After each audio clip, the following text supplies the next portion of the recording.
Bonjour à toi, j'espère que tu vas bien, j'espère que tu passes une bonne semaine. De notre côté, on t'a concocté un menu, encore une fois, at the little onions. Le sujet de la vidéo, comment créer des offres de sponsoring qui cartonnent. Et pour ça, le menu, il est simple. Première étape, déjà, on va définir ensemble une offre de sponsoring. Ensuite, je vais te donner une méthode pour définir la valeur de ces offres de sponsoring. Comment on fait pour mettre un prix derrière chaque offre. Et ensuite, dernier point de cette vidéo, comment créer des offres de sponsoring qui cartonnent. Et pareil, je vais te donner une méthode pour ça. Reste bien jusqu'à la fin, je te promets un dernier petit bonus vidéo. Tu vas voir, ça va être génial. Si tu es nouveau sur cette chaîne, je me présente, je suis Jean, le fondateur de Plus de Sponsors. Et sur cette chaîne, eh bien, j'aide les structures sportives, les athlètes ou les organisateurs d'événements à réussir leur recherche de sponsors. Donc, si tu es parmi ces trois personnes et si le sujet t'intéresse, je t'invite à t'abonner à la chaîne. C'est en cliquant sur le bouton juste en bas. C'est vraiment ce qui m'aide le plus. Allez, nous on est parti. Comment créer des offres de sponsoring qui cartonnent? On y va. Ok, première partie de cette vidéo, qu'est-ce qu'une offre de sponsoring? C'est la question que je pose à tous mes stagiaires pendant mes formations et j'ai toujours, enfin quasiment tout le temps, la même réponse. C'est celle de me dire, voilà, une offre de sponsoring, c'est un échange de visibilité contre de l'argent ou des ressources. On n'est pas loin. On n'est pas loin, c'est une bonne définition, mais on peut faire bien mieux.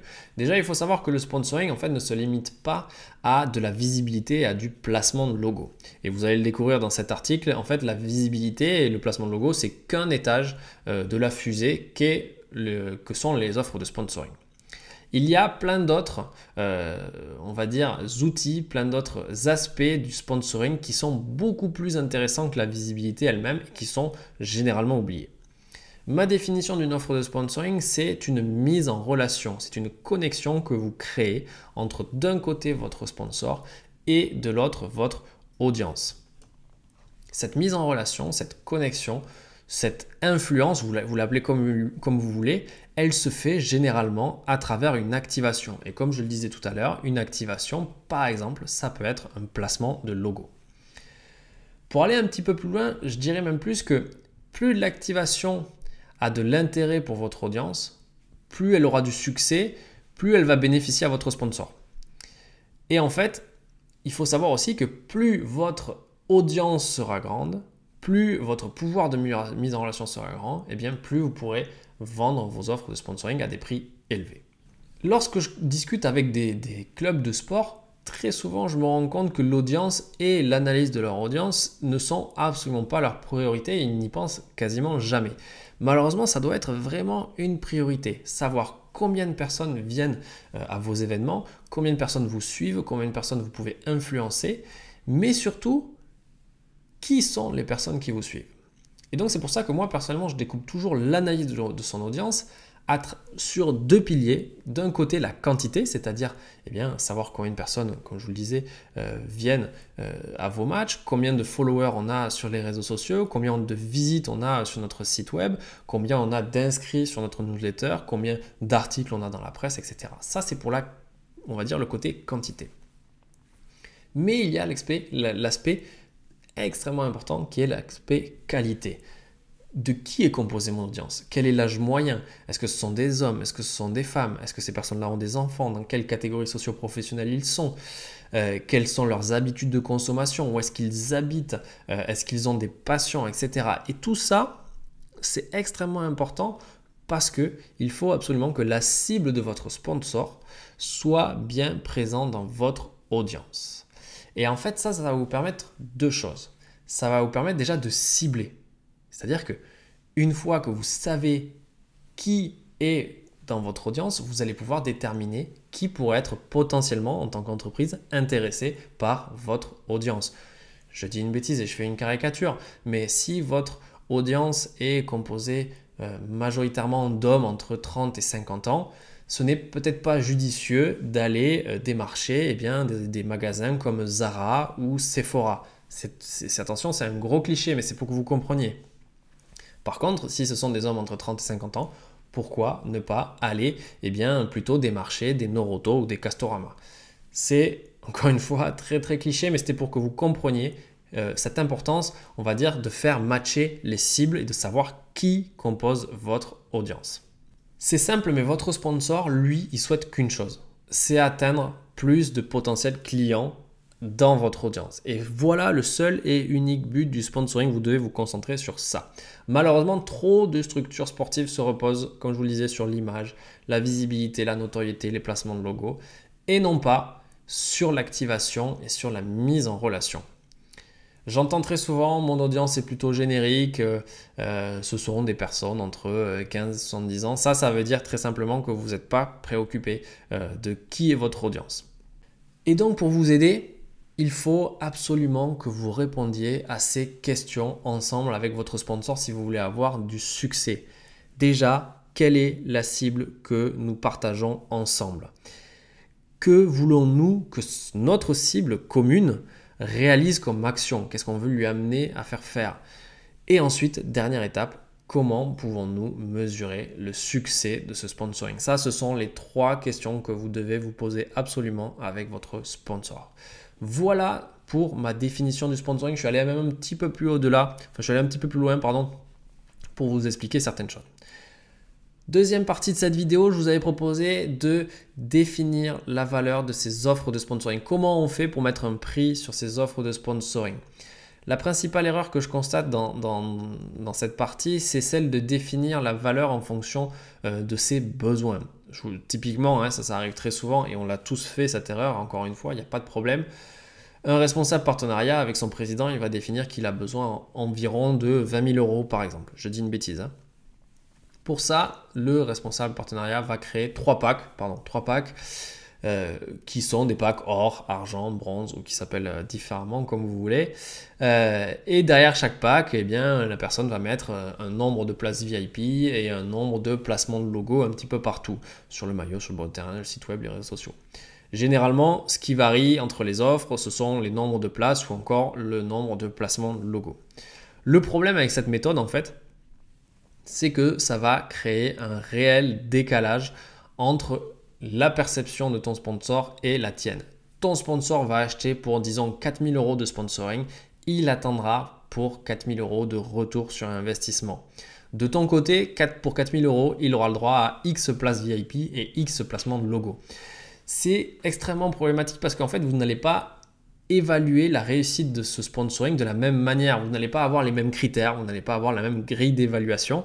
Et en fait, à cause de ça, vous n'arriverez jamais à vraiment satisfaire un sponsor ni à le fidéliser. Et quand on sait combien c'est important les sponsors fidèles et surtout en ce moment, il faut vraiment se concentrer sur ça.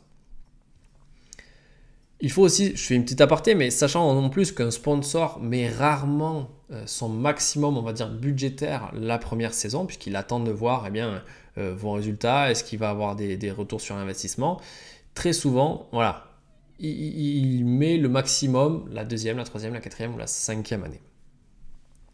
La bonne méthode est donc en fait de définir la valeur de vos offres de sponsoring en fonction des résultats, en fonction des retours sur investissement que vous générez chez votre sponsor.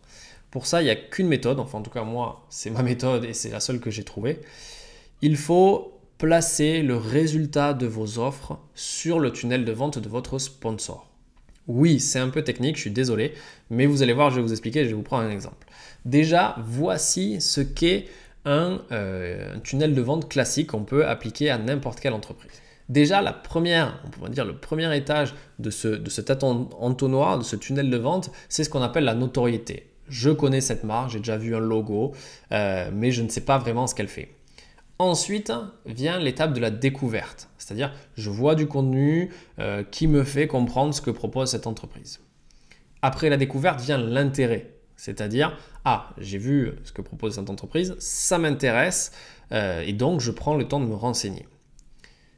L'étape suivante, c'est la réflexion et donc voilà, j'essaye, je discute avec le vendeur, je consulte les avis, je pèse le pour et le contre, tout ça pour amener à l'étape suivante qui est la décision. C'est-à-dire, je suis convaincu, j'achète, d'ailleurs je ne suis pas convaincu, je n'achète pas. Moi, personnellement, je rajoute deux étapes, on va dire, à ce tunnel de vente que j'aime bien. C'est-à-dire, au-delà de la décision, moi, j'aime bien rajouter le tunnel qui est la fidélisation. C'est-à-dire, je suis toujours convaincu et j'achète encore et encore ce même produit. Et même au-delà, on peut penser à une étape qui s'appelle l'étape ambassadeur. C'est-à-dire que je suis tellement convaincu de ce que j'achète que je peux le recommander à des amis. Prenons ce tunnel de vente et essayons de prendre un exemple concret. Moi, je vous propose la concession automobile, tout simplement parce que la concession automobile, c'est un sponsor assez... beaucoup de clubs ont des concessions automobiles comme sponsor. Si je commence par la décision, quelle est la décision pour un concessionnaire automobile? C'est celui d'acheter une voiture, tout simplement. Malheureusement, vous ne pouvez pas aider directement votre sponsor, votre concession automobile, à vendre des voitures. Donc, demandez-vous, que fait un client de cette concession automobile juste avant d'acheter? Et moi, je vous conseille de poser cette question directement au patron de la concession automobile. Vous pourrez peut-être l'aider durant cette étape-là. Très souvent, avant d'acheter une voiture, on réalise un essai routier. Comment est-ce que je peux faire pour aider mon sponsor, ma concession automobile, pour que plus de gens viennent réaliser des essais routiers? Comment faire cela? Que fait un client de concession automobile avant de faire un essai? Eh bien, il a un rendez-vous en concession. Comment faire en sorte pour qu'il ait un rendez-vous en concession? Eh bien, on va lui envoyer une invitation et pourquoi pas par email. Donc voilà un petit peu ce que donne le tunnel de vente, on va dire, chez un concessionnaire auto. Attention, petit aparté aussi, il existe plusieurs tunnels de vente pour une même entreprise. Et donc, vous allez me dire, mais où est-ce que apparaît le placement de logo? Eh bien, typiquement, voilà où est-ce que moi je positionne le placement de logo, c'est-à-dire au niveau de la notoriété. En effet, ça fait sens, c'est-à-dire, voilà, je vais permettre à des gens de découvrir la marque. Mais c'est pour ça que moi, je trouve ça, voilà, on peut faire bien mieux que ça. Typiquement, une concession Volkswagen, tout le monde connaît Volkswagen et c'est pas parce qu'on va voir un logo Volkswagen qu'on va avoir l'idée d'aller acheter une nouvelle Polo ou une nouvelle Golf. Par contre, si on m'invite à un événement qui est sympa avec, pourquoi pas, des joueurs professionnels ou même un truc un petit peu sympa et dans lequel il y aurait des essais routiers, au moins je pourrais prendre contact avec le vendeur pourrait faire son travail, etc. et m'amener, pourquoi pas, à un achat de voiture. Maintenant, si je devais mettre une valeur sur chaque étape, voilà comment je le ferais. Placer un logo revient donc à faire connaître la marque du sponsor. Pour moi, la valeur de cette étape-là est quasi nulle. En revanche, envoyer une campagne emailing pour faire venir des potentiels acheteurs en concession, faire un essai routier, moi je définis que la valeur est 3 fois plus élevée que juste de placer un logo. Et vous voyez que vous pouvez maintenant en fait calculer la valeur de vos offres. Si je place le logo de la concession dans le gymnase, il sera vu par X personnes toutes les semaines. Donc chaque personne aura une valeur. Si j'envoie une campagne emailing pour inviter 100 personnes à un essai routier, voilà la valeur de mon offre. Si sur ces 100 personnes, 50 personnes font le déplacement en concession, voilà la valeur. Si sur ces 50 personnes, 10 font un essai routier, si sur ces 10 personnes, 2 personnes achètent une voiture, voilà la valeur. Et donc, je le répète, mais demandez toujours à votre sponsor quel est l'objectif final. Dans ce cas-ci, vendre des voitures. Malheureusement, nous ne pouvons pas vous aider à vendre des voitures. Demandez donc que fait un client chez vous juste avant d'acheter une voiture. Et remontez ainsi de suite le tunnel de vente de votre sponsor et réfléchissez à chaque étape à comment vous pouvez l'aider. Cette méthode, en plus de vous permettre de créer des offres attractives, elle vous permet en fait d'en définir la valeur. Et c'est pour ça que je trouve ça extrêmement intéressant. Ma conclusion pour cette partie, c'est un rappel, mais une offre de sponsoring, c'est un produit comme un autre. Et tout produit résout un problème. Le problème de votre client, de votre sponsor, c'est de trouver lui-même plus de clients et donc plus de clients potentiels. La valeur de votre offre, elle est donc proportionnelle au degré de résolution de ce problème. Point final. Si vous souhaitez une méthode plus précise, où là on parle vraiment chiffres, n'hésitez pas à prendre un rendez-vous avec moi pour un entretien de découverte et on en parlera au téléphone, il n'y a aucun problème. Troisième partie de cette vidéo, une méthode pour créer des offres qui cartonnent. Comme je vous le disais en préambule, une offre de sponsoring, c'est une mise en relation entre votre sponsor et votre audience. Pour qu'une offre cartonne, c'est simple, il faut qu'elle apporte de la valeur, en tout cas ce qu'elles attendent aux deux parties. D'un côté, votre sponsor, il veut un retour sur investissement, il veut plus de clients. De l'autre côté, vous avez votre audience et votre audience, il faut pouvoir combler ses attentes et donc donner à vos fans tout ce qu'ils attendent. J'ai envie de dire, hein, il faut les éclater, comme dirait Gad Elmaleh. Une offre attractive, c'est donc une offre qui comble les attentes de vos fans grâce à l'intervention d'un sponsor. Voilà ce que c'est une offre attractive. Comment faire pour faire ça? Moi, j'ai une petite méthode, c'est celle de faire un questionnaire de satisfaction et c'est super intéressant. Et donc, le questionnaire de satisfaction, il faut l'envoyer à ses fans et il faut mettre dedans des questions comme qu'est-ce que vous préférez le plus lorsque vous assistez à nos matchs? Qu'est-ce que vous aimez le moins? Qu'est-ce qu'on peut améliorer? Qu'est-ce qui vous a complètement déçu? Qu'est-ce que vous souhaiteriez voir plus? Est-ce que vous avez des suggestions? Bref, ça, c'est des questions extrêmement intéressantes. Je vous conseille de partager ce questionnaire, de récolter le maximum de réponses, d'en faire la synthèse, de voir quelles sont les réponses qui reviennent le plus et ensuite, avec ces données, allez voir un sponsor. Et vous lui dites, nos fans nous ont demandé de réaliser telle et telle chose, de corriger telle ou telle chose, d'apporter tel ou tel événement. Ils nous l'ont demandé de manière massive. Est-ce que vous seriez d'accord pour qu'on le réalise ensemble via une activation? Et ça, laissez-moi vous dire que c'est du pain béni. C'est génial parce que vous savez que cette activation, elle aura du succès quoi qu'il arrive. Donc, allez-y à vos questionnaires de satisfaction et ensuite allez voir vos sponsors. Vous allez me remercier. Dites-moi d'ailleurs en commentaire si vous l'avez fait et quels en sont les résultats. J'espère que cette vidéo vous a plu. Elle est terminée maintenant. Je suis arrivé au bout. Je vous avais promis une vidéo bonus et donc j'avais fait il y a un mois, il me semble, une vidéo qui s'appelait comment créer des offres qui se vendent et je vais un petit peu plus dans le détail que ce que je vous ai dit là tout à l'heure, mais je vous mets le lien juste là et vous allez voir, c'est extrêmement intéressant. J'espère encore une fois que ça vous a plu. Si c'est le cas, merci de mettre un pouce bleu, ça me motive toujours beaucoup. Moi, je vous dis à la semaine prochaine. D'ici là, portez-vous bien. Allez, ciao!